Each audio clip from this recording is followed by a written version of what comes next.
खूबसूरत सरसब्ज चरागाह जहाँ बकरा गुल्लू घास चर रहा था और खरगोश झपकी करीब ही एक दरख्त के नीचे आराम कर रहा था।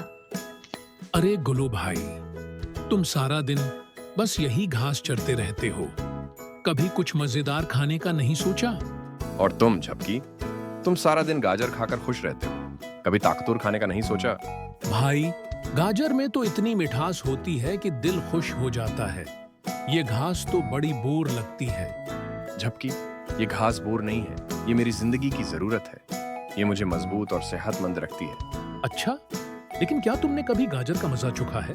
नहीं, कभी मौका ही नहीं मिला। तो आज मौका दे देता हूँ।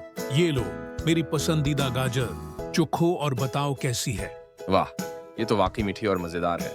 मैंने कहा था कि गाजर लाजवाब होती है। ठीक है, तुम भी मेरी घास चखो और बताओ कि कैसी लगती है। अरे, ये तो इतनी नरम और मजेदार है कि मैंने सोचा भी नहीं था। ये वाकई अच्छी है। देख लो, हर चीज को आजमाना चाहिए। हाँ, तुम ठीक कहते हो। हम दोनों को एक दूसरे की बात सुननी चाहिए और नई चीजें सीखनी चाहिए।